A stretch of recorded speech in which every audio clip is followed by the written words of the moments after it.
So we recently got new mods for zero crit builds, and for the lower crit characters, they completely change how these characters feel or get built going forward. However, we are now seeing a problem, where people in their delusional headspace are rushing to make builds with the zero crit mods on characters that should never, ever use critless mods outside of extreme conditions, and chief among those characters is Lepic, who I initially didn't plan on talking about this update, but then I saw a huge fucking debate video, and at this point I feel like I have no choice but to discuss it, lest people buy into this batshit crazy nonsense. And then I just also have some things to talk about Lepic in general, since the last time I talked about him was the very first Descendant video I ever made, and I have better info since then, so on and so forth. I'm going to be giving you guys a few different builds for Lepic on both the crit and critless fronts, just to even cover those extreme scenarios where you may want it. And then I will also have a discussion on MP management, because that's something I assumed everyone understood when I made the first Lepic video, and I really regret not discussing it then. Definitely a failure on my part, because many people do not actually understand how that works, and they got confused on quite a few parts. So before we get into the builds, let's talk about MP management and how Lepic's Overkill skill works as a whole, and this will build into everything else as we go. Overkill is a unique weapon ability that lets Lepic convert an arm into a gun that shoots some big fucking AoE bullets that deal damage both on impact as well as in a lasting AoE afterwards, in a 0.5 second interval, which actually does account for quite a lot of the damage. Overkill has a limited time in which you can shoot, similar to Freyna's baptism skill, and unfortunately the startup animation can eat up to 5 seconds of your startup window if you let it. And as such, and I've always mentioned this in the comments, but I've never explicitly stated it in the video, so that's my bad. You need to roll cancel the starting animation or you will lose almost a third of your damage. Just start the animation, activate the ability, and immediately roll, and hold down your firing button while you are rolling. This way, instead of taking up 4 to 5 seconds before you can shoot, you only take up 1.06 seconds from the roll before your first shot goes off. On top of that, Overkill benefits from fire rate bonuses on whichever weapon you have equipped when you activate it, and this is why you see people recommend impact rounds weapons and typically run fire rate up and sharp precision shot. And the reason that impact round weapons are preferred is because sharp precision shot has a 0.4 second wind up interval, whereas on general rounds weapons or on special rounds weapons it has a 0.5 second wind up. That may not sound like a big deal, but getting that wind up done faster will often mean the difference between one extra shot, so impact rounds weapons are the way to go. But do note that if you have to restart your shooting within the same firing window for any reason, say you get interrupted, say you stop shooting, say you let go of the trigger, then in that case, sharp precision shot would be a damage loss. Sharp precision shot is only a damage gain if you hold the trigger the entire time. Overkill also has a continuous MP drain, but a super common misconception I've seen floating about is that the cost is per shot. My guys, it is just once per second. The cost does not depend on how many shots you get off. However, on the flip side, the amount of shots you can get off does absolutely depend on the cost, as well as the duration. And this is where we're going to tie into the MP management. For MP recovery, the game has 3 combat states. There is out of combat, and that means you haven't taken or dealt damage at all within a certain time frame. This is applicable to the MP regen stat you will see on your auxiliary component, and is the most useful when the boss hasn't spawned in yet, and maybe you're casting a few abilities to prep for their spawn and need to regen in that small window. Very useful, but not nearly as useful as some people would like you to believe, and that's because of the next combat state, which is the in combat state, which means this is regen that can apply when you have damaged an enemy, but are not receiving damage yourself. When you have damaged an enemy, you are no longer out of combat, and out of combat regen no longer applies, only in combat regen. And this is the regen that you see on your sensor next to your max MP roll. Note though that even in combat regen goes away the moment you take damage, which leaves us with the third combat state, and this is the damaged state. If you've taken damage, you'll gain no MP recovery at all from any source until you meet the time conditions required to be considered in combat again or out of combat. Given what we've said on your components, the MP rolls all play a part, but the most important by far is getting a max MP roll as high as you can get it. A gold max MP roll with nothing else is going to be a larger damage increase to Lepic than having 2 gold regen rolls, but like a blue or a purple MP roll, because the out of combat regen on your auxiliary only applies in this tiny ass window, and then the moment you deal or take damage, it's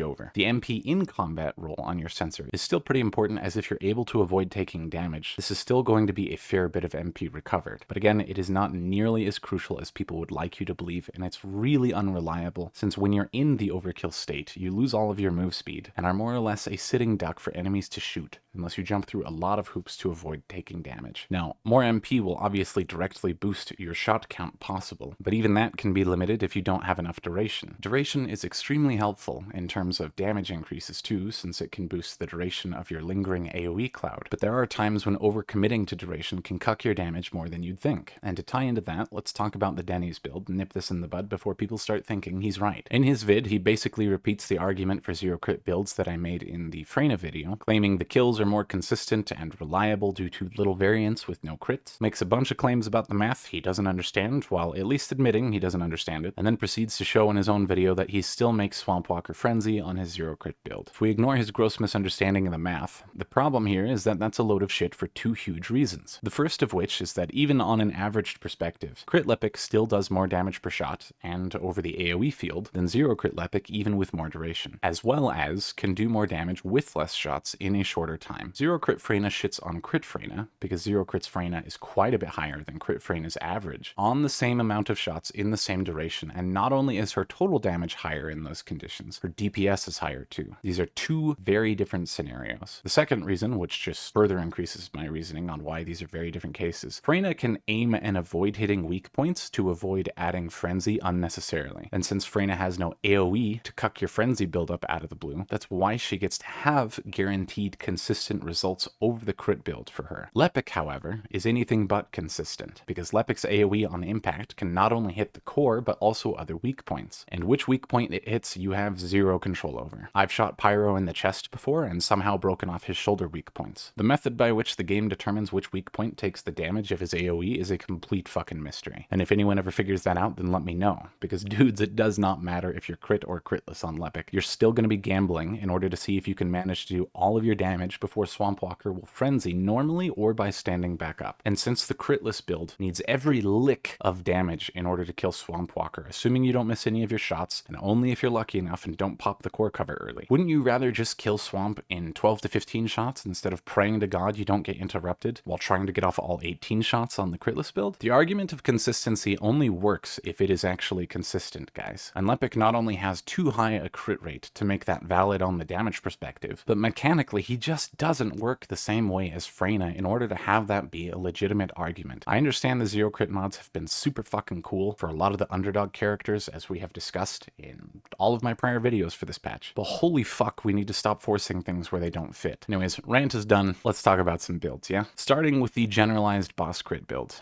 And it's going to look pretty similar to last time if you saw the last one. It's all in on damage, but we'll talk about a single mod swap if you struggle to survive. For our damage, boosting our skill power ratios, we have Fire Specialist, Spear and Shield, and then Dangerous Ambush. Similar to the zero crit mods, some peeps are probably going to pop in and try and say that power increase is a better deal here because that's all the hype right now, sticking mods where they don't belong. But power increase is a damage loss here. So is maximize skill, even. So stop it. They are good mods, but not on every fucking character on every fucking build. Further boosting our damage, though, for skill power modifiers, we have maximize power, the bonus from Overclock, which is our second ability, and then the power modifier bonus from Firearm Master. Quick note, Firearm Master's modifier does not apply to the whole ultimate, as it doesn't snapshot the bonus for the entire ability. Rather, every shot and its continuous damage field will snapshot the bonus if the bonus was active when the shot was first fired. So it's still a lot better than people think it is, but it's not quite as good as some people were hoping. The power modifier bonuses we just discussed are doing piss all here on the impact damage since the base power modifier is gigantic. That's a discussion we had in the last video, but also last time I was undervaluing the damage of the continuous damage fields, since they will hit for over 200 times in the right scenarios and will account for a fat ass chunk of your damage or DPS, given that their interval is every 0.5 seconds in a 10-meter diameter. Lastly, on our damage numbers, Lepic is still a crit-based quadruped, and we boost our damage using the standard 4 crit mods. Fire Intensive is almost a decent choice here, but it would still be about a 3 to 4% damage loss over front lines, depending on the boss crit resistance. Finally, on our duration, we're running both skill extension and maximized duration. Technically, MP Accelerant instead of maximized duration would be better DPS, though it wouldn't be better total damage. The reason it'd be better total DPS is because it removes the negative power modifier penalty that maximized duration would have, so you'll technically achieve faster kills that way, but since the majority of our damage will be backloaded into the last 60% of the fight with the Dangerous Ambush Immobile bonus, it is better to run maximized duration and have a higher duration for the continuous tick count, as well as a higher shot mod count at 17 possible instead of 15, which can be achieved utilizing combat states if you fire off the first couple shots without getting hit, though that's not really necessary, as Swampwalker in particular is going to be long dead before you can fire off a 17th, and that is why we offer the MP accelerant alternative if you are confident you will be able to kill the boss regardless. To reiterate though, and this is why we talked about combat states and the specifics of MP regen, yeah? Because if you just sit there in the lava, you're taking damage and you're not even going to regen. Literally just not stand in lava and you're going to be able to pump out 16 shots at a minimum. The question really is just whether you'll happen to regen enough to fire off 17. For your reactor, you're going to want a fire tech reactor with the subs as Colossus skill attack and tech power ratio. In practice, you can get away with duration instead of tech power ratio, but duration here would be a total damage loss in comparison to tech ratio. That hasn't changed. Tech is still the best roll. Crit damage has a few places where it can be better, but given the nature of the game dev's tendency to lean into higher and higher crit resistances, it's going to be an overall loss in the long run. Just get a tech roll. Also, if you don't understand how skill power works or why this reactor choice is going to be the best for you, please go watch the video on reactors and skill power as we break down the full skill damage math. Components need